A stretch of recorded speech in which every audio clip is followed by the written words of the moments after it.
Hello friends, સ્વાગત છે તમારું મારા કિચનમાં।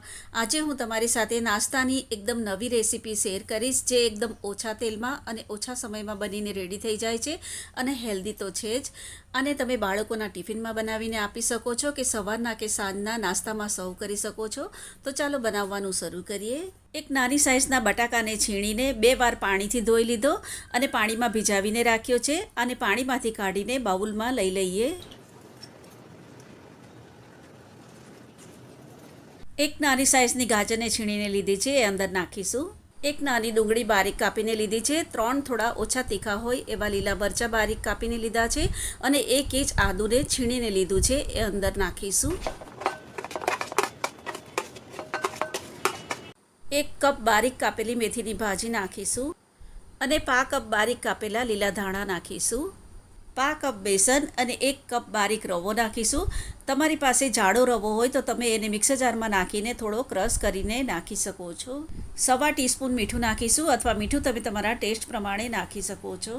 બધું બરાબરથી મિક્સ કરીશું। અડધા લીંબુનો રસ નાખીશું। તમારે આમાં દહીં નાખવું હોય તો અડધા કપ જેટલું ખાટું દહીં આમાં નાખી શકો છો। થોડું પાણી નાખીને બેટર બનાવીશું। આ રીતનું ઘટ બેટર રાખીશું, બહુ વધારે ઢીલું નથી રાખવાનું। ઢાંકણ ઢાંકીને 5 મિનિટ માટે રેસ્ટ આપીશું, જેથી રવો સારી રીતે પલળી જશે। 5 મિનિટ થઈ ગઈ છે તો એમાં એક વઘાર નાખીશું। વઘારિયામાં મેં 1 ટેબલસ્પૂન તેલ ગરમ કરીને લીધું છે, એમાં 1 ટીસ્પૂન જીરું નાખીશું, 1 ચપટી હિંગ, 7 થી 8 મીઠા લીમડાના પાન નાખીશું, 2 ચપટી ખાવાનો મીઠો સોડા લીધો છે, એ બેટરમાં નાખીશું। સોડાના ઉપર આ વઘાર નાખીશું। આના બદલામાં તમારે ફ્રૂટ સોલ્ટ નાખવું હોય તો નાસ્તો જ્યારે આપણે બનાવીએ ત્યારે જ તમે અંદર નાખીને મિક્સ કરી શકો છો। બરાબરથી હલાવીને મિક્સ કરવું અને એક જ ડાયરેક્શનમાં એને 2 મિનિટ માટે ફેટી લેશું। 1 ટીસ્પૂન દળેલી ખાંડ નાખીને બરાબરથી મિક્સ કરીશું। આ તમારે નહીં નાખવી હોય તો સ્કીપ કરી શકો છો।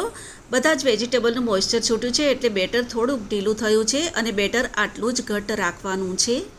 નાસ્તો બનાવવા માટે એક નાની ફ્રાય પેન લીધી છે, એમાં 1 ટીસ્પૂન તેલ નાખીને પેનને બરાબરથી ગ્રીસ કરીશું। અડધી ટીસ્પૂન જેટલા સફેદ તલ નાખીશું।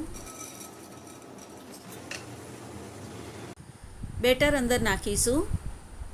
2 મોટા ચમચા ભરીને બેટર અંદર નાખવાનું છે। ઢાંકણ ઢાંકીને ધીમા તાપે 2 થી 3 મિનિટ કૂક કરીશું અને 3 મિનિટ કૂક કર્યું છે અને તમે જોઈ શકો છો કે ઉપરથી થોડું ડ્રાય થઈ ગયું છે। ઉપર થોડું તેલ નાખીશું અને સાઈડમાં પણ અડધી ટીસ્પૂન જેટલું તેલ નાખીશું। તેલને બરાબરથી સ્પ્રેડ કરીશું। ધીમેથી પલટાવીશું। બીજી બાજુથી પણ એને ધીમા તાપે જ કૂક કરીશું। આ રીતે હાથેથી થોડું એને ફેરવતા જવાનું છે અને ધીમા તાપે કૂક કરવાનું છે। બીજી બાજુથી પણ 3 મિનિટ માટે ધીમા તાપે કૂક કરી લીધું છે। ટૂથપીક નાખીને જોઈ લઈએ। ટૂથપીક એકદમ ક્લીન છે તો નાસ્તો સરસ રીતે કૂક થઈ ગયો છે। ખૂબ જ સરસ લાઇટ બ્રાઉન કલર આવી ગયો છે તો કાઢી લઈએ અને આ જ રીતે બાકીનો નાસ્તો પણ બનાવીશું।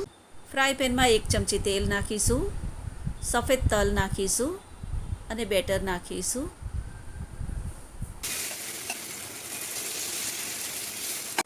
આને પણ ઢાંકણ ઢાંકીને ધીમા તાપે કૂક કરીશું। મેથીની ખૂબ જ સરસ સુગંધ આવે છે અને નાસ્તો ખૂબ જ ટેસ્ટી બને છે, તો તમે પણ આ રીતે એકવાર જરૂરથી ટ્રાય કરજો। ખૂબ જ ટેસ્ટી અને હેલ્ધી નાસ્તો બનીને તૈયાર થઈ ગયો છે। હું તમને એક કટ કરીને બતાવું છું।